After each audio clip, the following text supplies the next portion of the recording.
Hi, it's Dr. Noel Williams, Optimal Health Associates, Oklahoma City, Oklahoma. COVID update, the 15th of August, 2020. We're going to talk a lot about fear today because I think fear is a hugely erroneous motivator for decision making.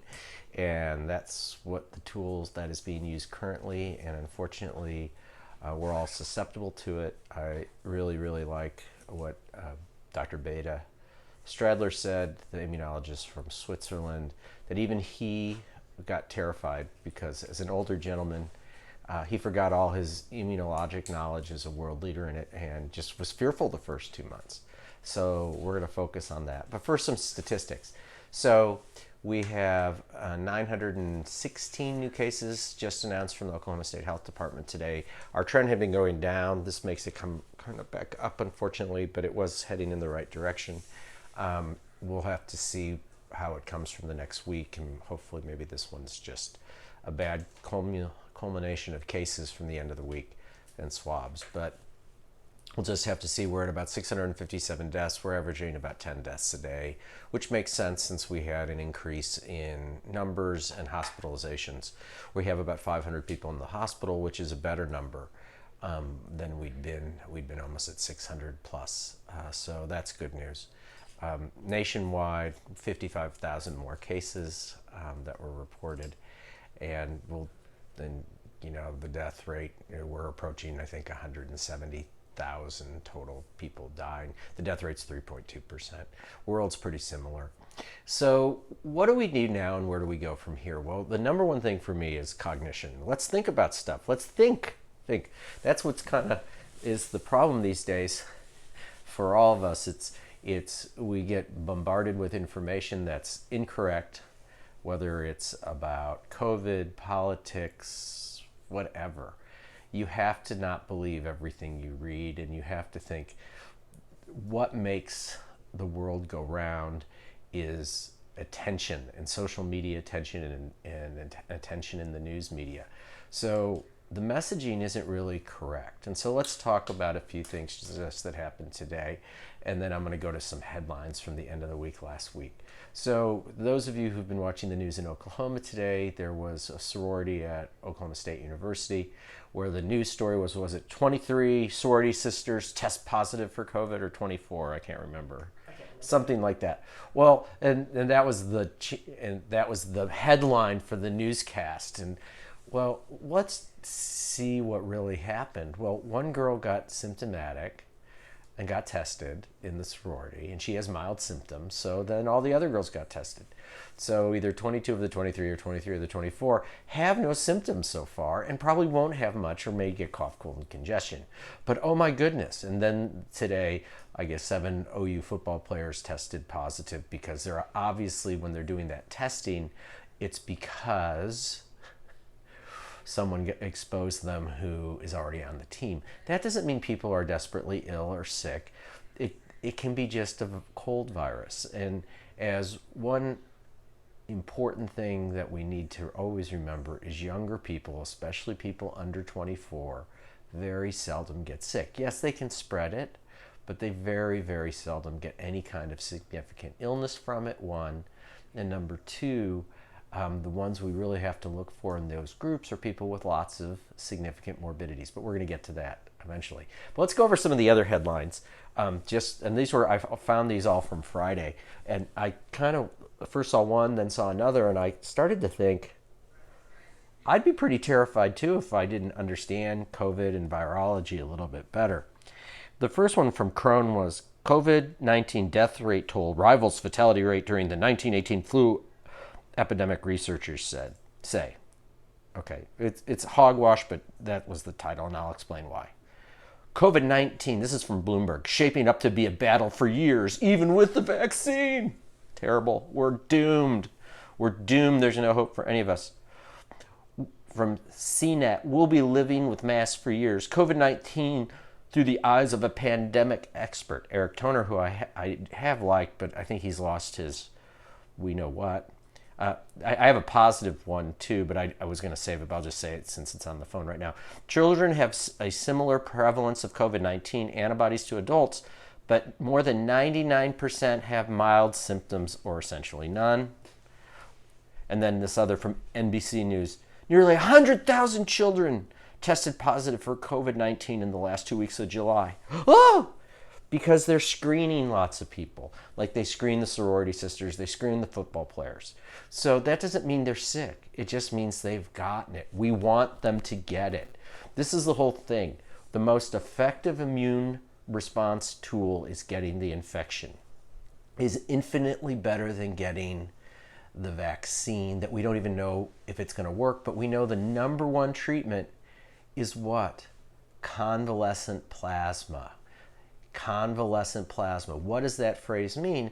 It means that when you take plasma from someone who's recovered from the infection and put it through an IV into someone who's sick, it fixes them or helps them massively. It's the number one treatment. Why, or what's the mechanism of action? The antibodies that the previously sick person made against the COVID virus, when they get into the new person who doesn't have the COVID antibodies, the antibodies bind to the COVID viral particles and inactivate them or tone down the viral infection event. Okay? It's very simple. That wouldn't work and be the best treatment, and everyone agrees on that. Everyone. In the United States and in Europe and everywhere.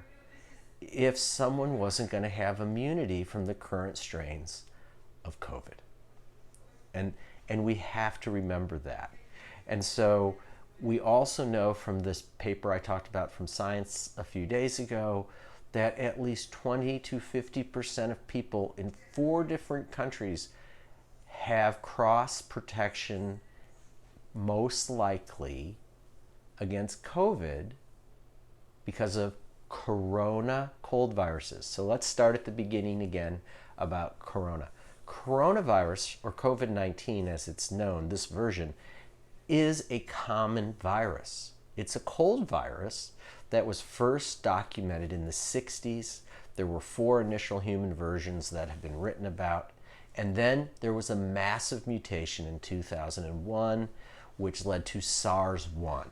And as one of the virologists, the one at the Department of Defense, whose name I always forget, talks about, it was an 800 leap forward evolutionary, 800-year leap forward. It should have taken 800 years to get that mutational thing to happen.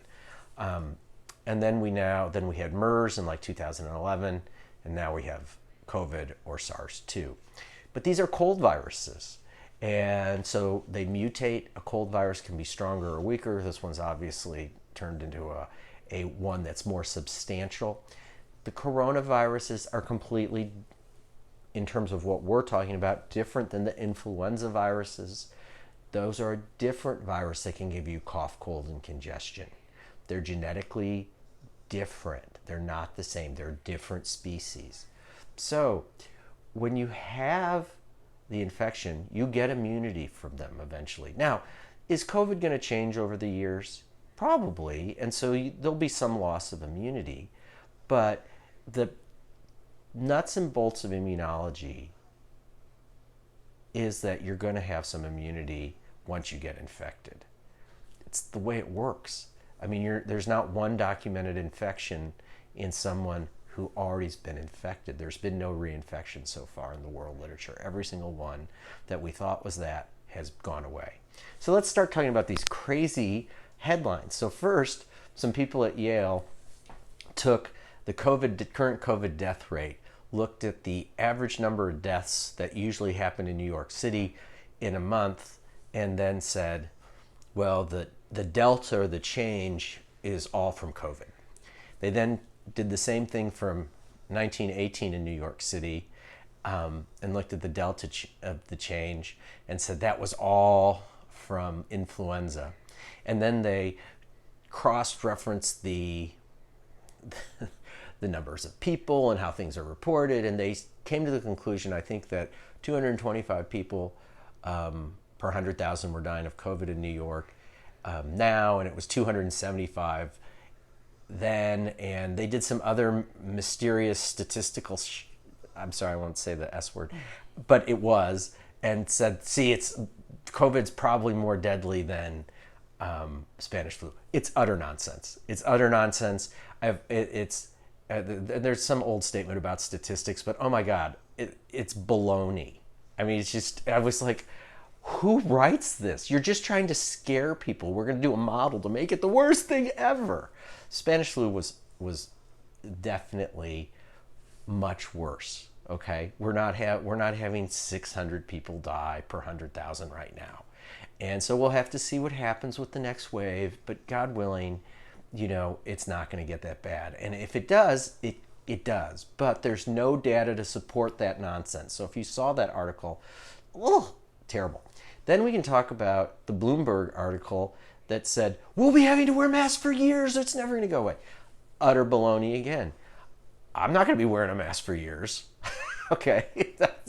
I mean, if I get it and I get through it, which I'm highly confident I'm going to get through it if I get it, because I take my zinc, I will take hydroxychloroquine because I believe it works. For all of you who don't take it. That's all I can say. It's great with me. I don't care. But I'm not worried about it at all if I get it, because I'm on my vitamins, I'm taking my zinc, my immune system's tuned up.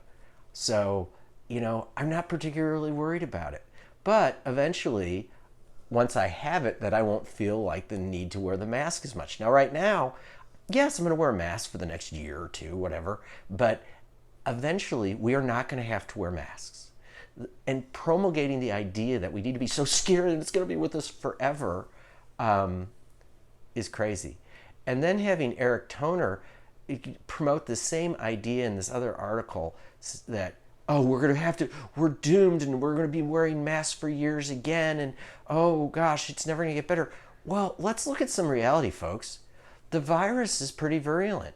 It spreads, people get it. Eventually there's going to be some immunity to it because it's the way it works. What's the point of doing all the stuff we're going to do if we don't get away from the masks? Plus the masks, let's be honest, they help, but they're not fantastic. They're not like the end of the world event. I mean, I absolutely think we need to wear them inside and around people when we're inside in particular. But the long-term solution is developing immunity in the population, either through herd immunity naturally, or if there's eventually a really good, safe vaccine. And a really good, safe vaccine is going to hopefully get here, but it's just not going to be anytime this year. Or there isn't going to be one that I would ever encourage anyone to take, especially if it's an RNA messenger vaccine. But we'll get to that later.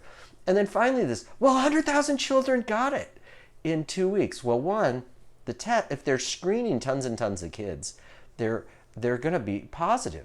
But as the other article said, and that was from a children's hospital, I think I'll put it on, I can't remember where.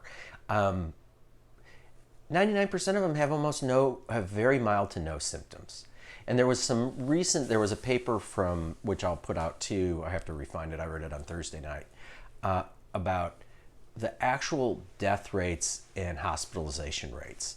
And it worked, I think the number was, and you can make fun of me when I put it on if I'm slightly wrong, but I think they had 547 hospitalizations out of 200,000 kids in the US that they've studied, where COVID was listed as a diagnostic thing.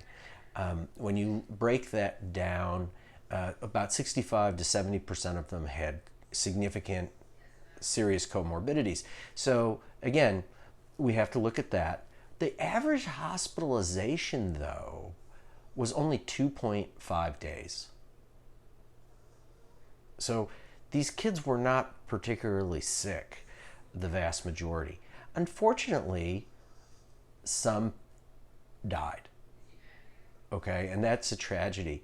But one of the things we're still trying to ferret out is how many of them actually died of COVID versus not COVID. And I think the overall death rate was somewhere around, and there were so many numbers, but I think the overall death rate was about 8 per 100,000. But you have to start looking at things like a significant proportion of them were premature babies, and we have to look at that differently because one, premature babies they have the greatest death rate from COVID, but again, COVID isn't transmitted via the placenta, so some of these things are very complex, but the overall death rate is about 8 per 100,000 is our worst case scenario. So we have to look at that. So I'm saying so too much, but the bottom line is we got to be calm. We got to be calm. The flu death rate's much higher. The walking across, I mean, it's not an earth-shattering number. And again, I'm not belittling the tragedy of each of those people or the older people, but we have to be realistic about stopping this fear and moving forward. Because the whole reason some of our choices in therapy have been stopped is fear. The fear of, with hydroxychloroquine, of heart disease or heart events, which has been totally repudiated, but we're here and stuck with it. So, it's life. And the fear of this and the fear of that, and anything that could be helpful that we could do outpatient is pretty much severely criticized by the FDA and the governmental agencies. So remember, the standard therapy for you if you get COVID is, just wait and see what happens. And so that is maybe not the plan I would use, and it isn't the plan I use for my patients. But the point is, when they've scared us all into thinking anything we could do to help ourselves is bad, and our only solution is masks forever and social distancing and all this stuff, maybe we have to start questioning a little more about what the data shows and the things we can do to help ourselves, and not just be so intimidated by the media headlines and the politicians and everybody who's just kind of lost their marbles. So I think that's about it. Kim, anything I've missed? I don't think you missed anything. From your last post, you had several people ask about your CoQ10 comment. Oh, CoQ10, we can... Like, how do people know if they're low? So CoQ10, ubiquinone or ubiquinol, whatever you say, is something all your muscles make. It comes from one of my favorite words, ubiquitous, which I didn't know what it meant, but everyone in medical school at Ohio State was always, when they were lecturing, going, "This is ubiquitous." And I was like, what's ubiquitous? It means it's everywhere. So CoQ10 is everywhere in your body. And so what happens if you get depleted, and there's a whole list of medicines that deplete CoQ10. The most notable one is this class of cholesterol drugs called statins. And so if you're on a statin, it depletes your CoQ10. It makes your muscles hurt and feel weak. It can give you ligamental swelling and pain and tendon swelling and pain. Statins can do a whole bunch of things. But the muscle aches and pains, fatigue, and weakness can be from CoQ10 deficiency. Beta blockers can do it, a variety of some antidepressants. I'll put a list out for people. So being on CoQ10 is a great thing. It's a very potent antioxidant. It's an natural antihypertensive. It makes muscles contract. It can give energy. And so it's something that we don't use on every single person, but we use it on anyone with a statin. And I, numbskull that I am, had taken 3 months off my statin and then saw my cholesterol had gone back to 340. So I thought I better restart it, but I started it at a full dose, but I didn't restart my CoQ10, and that's what I think was causing all my fatigue, because every single other test was normal, and then I started the CoQ10, and in a day and a half I was like, oh my God, I feel so much better. So CoQ10 can do that. I've seen that in many patients, and it's just one of those things. But we can always link over to a CoQ10 talk I gave if we want. Yeah, I posted it on Facebook, but I can link it at the end of this too. Okay, and we'll link it. And then I'll put another post, just a written post, with the medicines that associate with depletion of CoQ10. And CoQ10 is super cheap, super effective. You can get it at a million different stores or places. So, and just one a day is fine. And then after you've been on it a few weeks, you can skip it here or there. But you may notice feeling better with it. And the other thing is, there was a really good study years ago from the Southern Medical Journal, and they used it as a first-line antihypertensive in women, and it was phenomenally effective. So that data was more specific to women in their 40s and 50s without a lot of underlying other medical conditions, but CoQ10 worked really well for them. So just a thought. So anyway, good night. Take care. Be safe. Don't be reactive.